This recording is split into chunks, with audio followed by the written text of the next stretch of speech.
Today, a stretch along the air route from Kunming, Yunnan to Lhasa, Tibet follows the original hump route.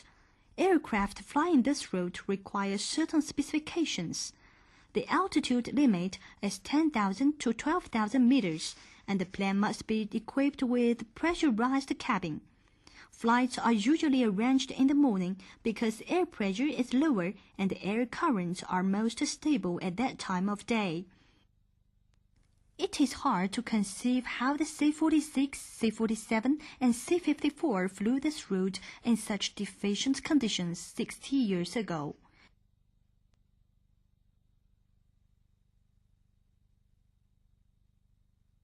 Experts told us that it was a great challenge to navigate in river valley areas.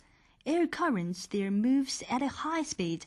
The unique topography creates sudden turbulence from hot and cold currents. When two strong air currents confront each other, they may form a life-threatening wind shear.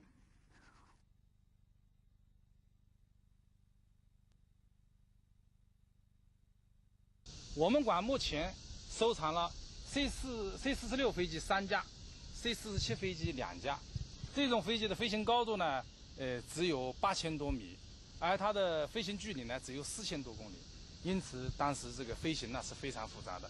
但是这些每届飞行员呢是有着这个高超的飞行技术，还有大无畏的这种英雄气概。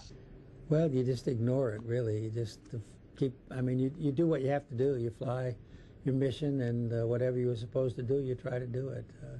You can't get worried about things like that, or you wouldn't be very effective in combat. They had, in the wintertime, starting in around November or December, very strong winds that would blow from the west to the east. And with these small DC-3 C-47s that maybe did 100 and 150 miles an hour, you could sit up there and you wouldn't go anywhere because the wind was too strong. So we would go low and hop over the mountains, over the hump, at low altitude. And this was not too nice either because the winds coming over the mountains is like water over rocks and dam. They give you downdraft. And that's what killed my friend Jimmy Fox. When you're young, you want challenges, and that's human nature. So it was great to go where you could find out whether you were a good pilot or not. Flying the ordinary airlines, you can't tell whether you're really a good pilot or not because there is no challenge. Easy flying, no single engines, nobody shooting at you, no very difficult situations. Whereas in flying the hump, had all the challenges you could handle.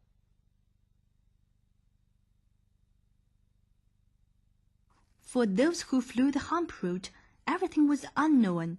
They could gain only experience as they went along the way. At that time, the Japanese occupied northern Burma, from which their aircraft could strike China's border areas. The hump pilots therefore pioneered an exceedingly challenging route.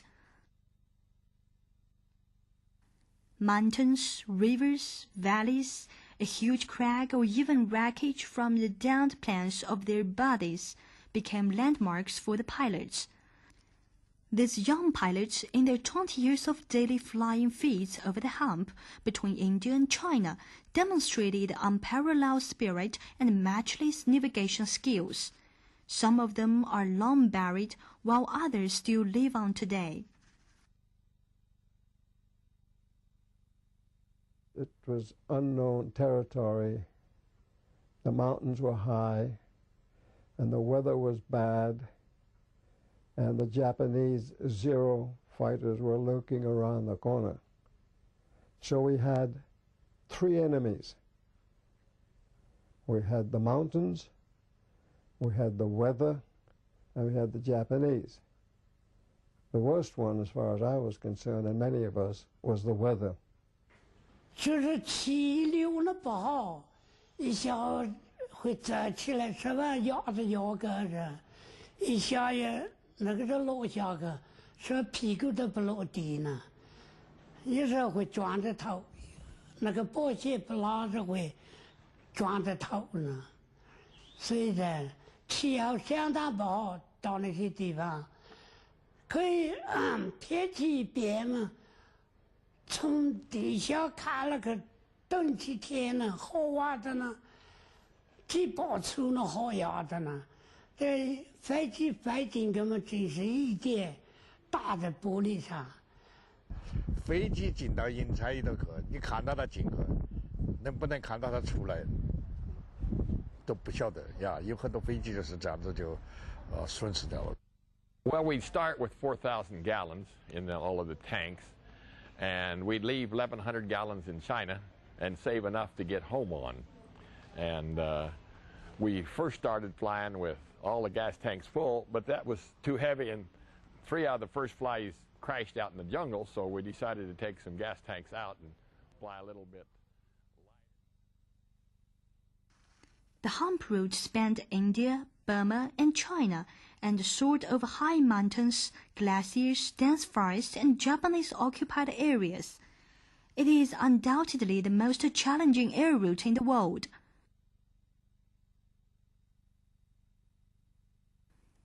Air crashes became the norm along the route. One account thus described the menacing hazards. On a bright sunny day, pilots fulfilled their mission solely by following light reflections from the wreckage of downed airplanes. They gave the valley a new name, as chilly as cold metal, Aluminum Valley.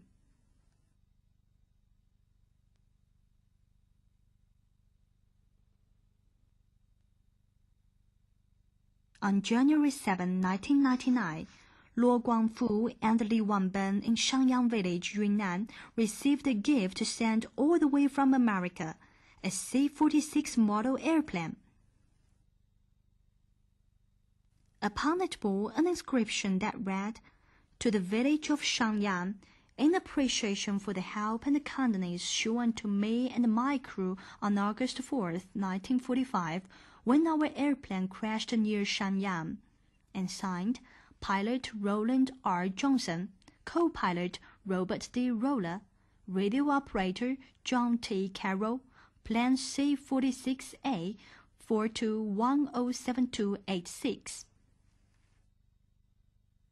当时我们就是10点、11点，飞机在上干震中间，着火，叫出一种怪声啊，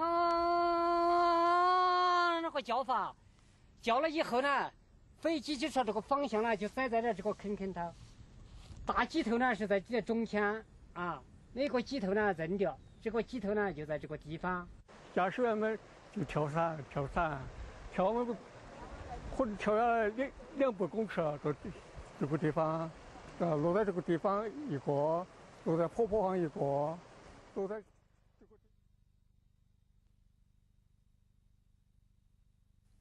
According to Captain Roland Johnson, as soon as he bailed out onto ground, Chinese people came to his aid. The local farmers in Shangyang village had been trained to rescue injured American pilots. In this wooden house, these 3 American pilots spent the most unforgettable night of their lives. 第二天呢，美国人呢就来，他们驾驶员就来看飞机了，来看着带着沉重的步伐呀，慢慢的走着，走呢，他那个路呢比较滑，他这样子一滑呢，我就给他来凭着拉这个手啊，拉手他搞捂手啊，前上搁了一步以后，他就比顶好。When Captain Roland Johnson realized that the plane was splintered into pieces beyond any possible repair, he felt deep regret. Guided by local farmers, the 3 returned back to Baoshan.